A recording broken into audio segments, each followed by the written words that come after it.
Судијата Ѓоко Ристов од средата неоделна работа во апелациониот суд во Скопје. Отворил боледување од 14 јануари, дознава Телма. И додека Ристов боледувал, обвинителството за гонење на организиран криминал и корупција се подготвувало да изврши претреси, по кои во куќа на неговите родители со зидани беа пронајдени 350.000 евра. Го прашавме МВР дали Ристов го искористил својот пасош да излезе од земјава во минатите денови, но од таму конкретен одговор не добивме.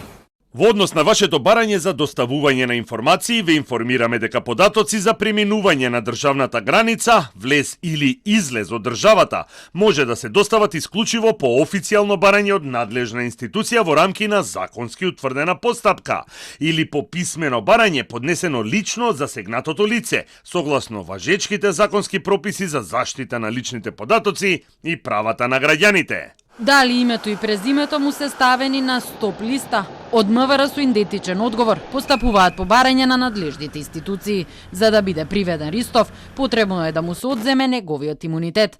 До судскиот совет се уште не стигнало такво барање за судијата кој сега се сомничи за противправно стекнување и прикривање на имот. Членот 65 од Законот за судови предвидува кога може судија да биде приведен. Судија не може да биде притворен без одобрување на Судскиот совет на Република Македонија, освен ако е затечен во вршење на кривично дело за кое е пропишана казна затвор во траење од најмалку 5 години.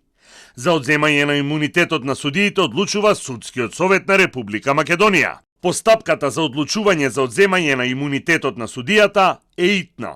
Парите беа пронајдени во претресна куќа на неговите родители во Неготино, но претходно била проверувана викендица на судијата во близина на Неготино, а пред 1 месец имало и претрес во друг објект. Се користеле и специјални апарати за проверка на внатрешноста на ѕидовите.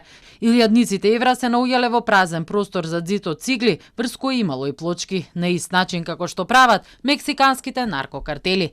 Истрагата е отворена на средината на декември, по апсењето на адвокатот и поранешен државен правобранител Мистафа, кој како бранител на бегалецот Љупчо Пецов Ѓаволот му зел 50.000 евра за да му среди и подмити судија во замена на затворскиот притвор со домашен. Не се откри идентитетот на судијата, само дека е од апелациониот суд. Стафа заврши во притвор, а Пецов, кој потекнува од Неготино, после 2 годишно бегство, доби куќен притвор.